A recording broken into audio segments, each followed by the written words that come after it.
दोस्तों स्वागत है आपका मिसमैच सीजन 3 के पार्ट 2 में। जैसा कि हमने लास्ट पार्ट में देखा कि डिम्पल अपने पिता की मौत के कारण डिप्रेशन में जा चुकी थी, पर आज उसे वीडियो कॉल आती है हर्ष की। डिम्पल हर्ष के सामने रोती है तो अगले दिन डिम्पल की मॉम ने ऋषि को बताया कि डिम्पल के पापा जाने से पहले उसकी रजिस्ट्रेशन फीस देकर नहीं गए हैं और इंश्योरेंस वाले भी पैसा देने में देर कर रहे थे। तो ऋषि ने कहा कि आप रजिस्ट्रेशन फीस की चिंता मत कीजिए, जिसपे डिम्पल की मॉम कहती है कि बेटा बात पैसों की नहीं है, मुझे मेरी बेटी की चिंता है, वो मुझसे बात तक नहीं कर रही। तो ऋषि डिम्पल को अगले दिन बाहर घुमाने ले जाता है ताकि उसका मूड फ्रेश हो सके। यहाँ आज डिम्पल अपने दिल की सारी बातें बाहर निकालती है। वो फूट फूट कर रोने लगी। डिम्पल ऋषि को कल आए हर्ष के फोन के बारे भी बताती है। यहीं दूसरी तरफ सिड और जीनत के घर अडॉप्शन का इंस्पेक्शन करने एक ऑफिसर आई। सिड इन सब चीजों से नर्वस हो रहा था। उसे लगता था कि वो एक अच्छा बाप नहीं बन पाएगा क्योंकि वो तो अपने स्टूडेंट्स का भी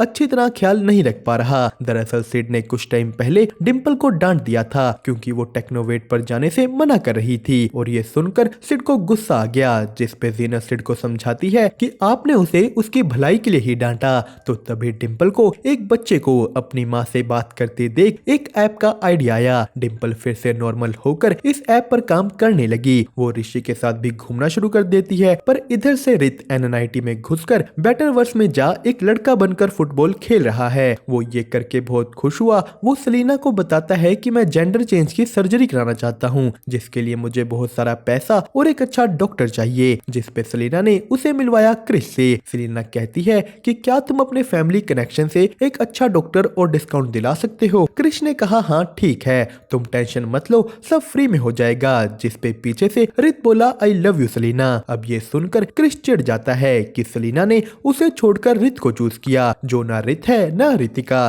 क्रिस रित की बेइज्जती करना शुरू कर देता है। रित बहुत ही ज्यादा गुस्सा हो गया। वो गुस्से में चुपके से क्रिस का एक्सेस कार्ड कॉपी कर लेता है। उसने उसका एक्सेस कार्ड यूज कर बेटर वर्स में वायरस डाल दिए। तो यहीं दूसरी तरफ डिम्पल को आता है हर्ष का फोन। उसने उसका हालचाल पूछने के लिए फोन किया था। तो डिम्पल हर्ष को दिखाती है अपनी नई ऐप। डिम्पल ने एक ऐसा चैटबॉट बना लिया था जो उसके पिता की आवाज में बात करता है। डिम्पल चैटबॉट के साथ अपने पिता की तरह बात कर पा रही थी और वो भी उसी हिसाब से जवाब देता था। अब हर्ष ये चीज देखकर डर गया। वो इस बारे ऋषि को बताता है कि डिम्पल ऐसा कुछ कर रही है। तो डिम्पल का ख्याल रखने के लिए ऋषि ने वो प्ले छोड़ दिया ताकि वो डिम्पल को टाइम दे सके। और यहीं डिम्पल ने अपनी ऐप सिड को दिखाई। सिड डिम्पल को समझाता है कि तुम्हारी ऐप तो बहुत अच्छी है, पर ये आइडिया बहुत बुरा। सिड ने उसे बताया कि मैंने भी तुम्हारी तरह अपने पिता को छोटी उम्र में ही खो दिया था और मैं भी तुम्हारी तरह ये एक्सेप्ट नहीं कर पा रहा था कि वो जा चुके हैं। सिड ने डिम्पल को कहा कि डिम्पल इस चीज को एक्सेप्ट करो और उन्हें ऐसे एक बोट के जरिए वापस लाने की कोशिश मत करो। तो यहीं इधर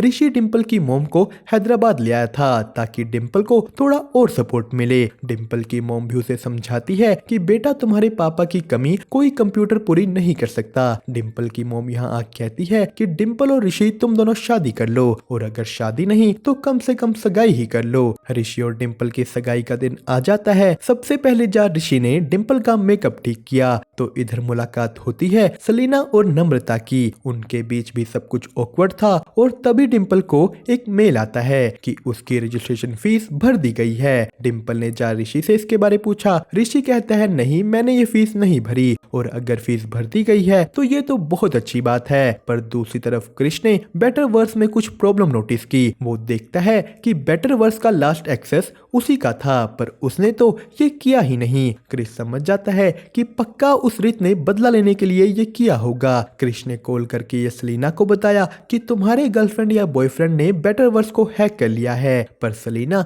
उस पर विश्वास नहीं करती। सलीना ने ये बात रित को कही कि वो क्रिश ऐसे ही कुछ भी बोली जा रहा है, पर रित की शक्ल देख वो समझ गई। सलीना को सब सच पता चल जाता है। उसने रित को कहा कि चले जाओ यहाँ से। तो इधर से क्रिश अपने बाकी साथियों को कॉल कर बुलाता है और डिम्पल सबसे पूछती फिर रही थी कि मेरी फीस किसने भरी। और तभी सलीना उसे ये रित की हैक वाली बात बताती है कि जब तुम दोनों साथ में बेटर वर्स में मिलते थे तब उसे बेटर वर्स का एक्सेस मिल गया। तो डिम्पल कहती है कि मुझे ये बात ऋषि को बतानी होगी, पर तभी रित वायरस का सोल्यूशन भेज देता है। तो सलीना ने डिम्पल को ऋषि को ये बात बताने से रोका क्योंकि सब कुछ ठीक हो गया था। कुछ देर बाद डिम्पल और ऋषि की एंगेजमेंट होती है। ऋषि ने अपना प्यार सबके सामने एक्सप्रेस किया, पर ऋषि की बात बातें सुन डिम्पल को उसके पिता की याद आ गई। उसके दिमाग में अभी भी अपनी फीस भरने वाले को लेकर सवाल थे। वो यही पता करने ऋषि के पिता के पास जाती है कि क्या आपने मेरी फीस भरी। तो ऋषि के पिता डिम्पल को उसके पिता की और याद दिला देते हैं। डिम्पल टूट कर रोने लगी और इसी के साथ बेटरवर्स का वायरस भी पूरी तरह नहीं गया था। उनके टेक सेमिनार का दिन आ जाता है, पर यहाँ सामने अनमोल के लिए कोई रैंप भी नहीं। तो इधर ऋषि डिम्पल से पूछता है कि मुझे अपनी ऐप के बारे बताओ तो, पर डिम्पल नहीं बताती और सामने आता है कि बेटरवर्स में वायरस आ चुका था। नंदिनी मदद लेने सिड के पास गई। ऋषि को भी इसके रिलेटेड फोन आया। डिम्पल कहती है कि क्या फिर से हैक हो गया। ऋषि पूछता है क्या मतलब फिर से। डिम्पल ने यहाँ ऋषि को बताया कि तुम्हारी एंगेजमेंट के दिन भी बेटरवर्स हैक हुआ था। तो ऋषि कहता है क्या मतलब तुम्हारी, ये हम दोनों की एंगेजमेंट थी। ऋषि पूछता है बताओ क्या बात है। तो डिम्पल ने कहा कि मुझे लगता है कि हमने एंगेजमेंट का डिसीजन बहुत जल्दी ले लिया। जिस पे ऋषि कहता है कि तो तुम मुझे बता सकती थी ना, मैं सब कुछ रुकवा देता।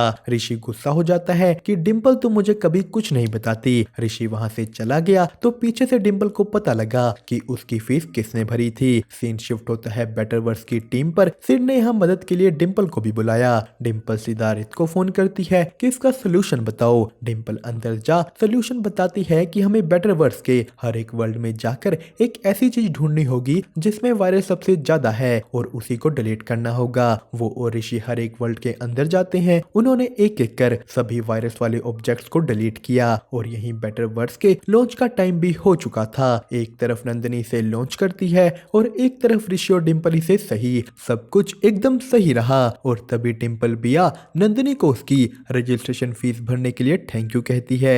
नंदिनी ने कहा नहीं थैंक यू की कोई बात नहीं, तुम ये डिजर्व करती हो। तो अब वक्त था डिम्पल की ऐप लॉन्च का। डिम्पल ने यहाँ वही चैटबॉट लॉन्च किया जो उसने पहले बनाया था। डिम्पल कहती है कि हाँ मुझे पता है कि ये आइडिया आपको बहुत गलत लग रहा होगा, पर एक बार इसे इस तरीके से सोचिए कि ग्रीफ की कोई टाइम लिमिट तो होती नहीं। तो अगर इस टाइम में कोई ऐप आपकी थोड़ी सी मदद कर सके, आपके दुख को थोड़ा कम कर सके, तो इसमें बुराई ही क्या है। वो कहती है कि मैं इस ऐप में मॉडरेशन डालूंगी, लिमिट्स डालूंगी, इसे ऐसे ट्रेन करूंगी कि ये ऐप लोगों की काउंसलर बन सके, ना कि कोई लत। वो कहती है कि अगर कोई भी इंसान अपने लव्ड वंस को कुछ बताना चाहे, अपनी लाइफ का कोई स्पेशल मोमेंट शेयर करना चाहे, तो वो कर सके, इसमें बुराई क्या है। डिम्पल ने कहा कि जैसे पोइट्स और पेंटर अपने अपने चाहने वालों को याद रखने के लिए पेंटिंग्स और पोएट्री बनाते हैं, वैसे ही मैंने ये ऐप बनाया। सभी लोग डिम्पल की प्रेजेंटेशन से बहुत ही ज्यादा इम्प्रेस हो जाते हैं। उसे ऑफर्स मिलने लगे,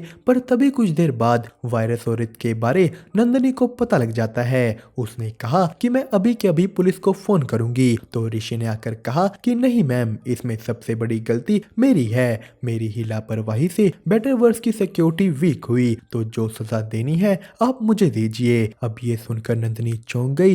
वो कहती है कि ऋषि, मैं जब भी किसी पर भरोसा करती हूँ वो मेरा भरोसा तोड़ता ही है। उसने कहा कि आज के बाद तुम NNIT में दिखाई भी मत देना। अब ऋषि भी यहाँ नंदिनी को मनाने की जगह ऐसे ही खड़ गया। तो यहीं दूसरी तरफ जीनत और सिड का रिश्ता भी टूट जाता है। दरअसल सिड अभी बच्चा अडॉप्ट करने के लिए अपने आप को तैयार नहीं मानता था और जीनत को बच्चा चाहिए। दूसरी तरफ ऋषि और डिम्पल बीच के किनारे बैठे थे।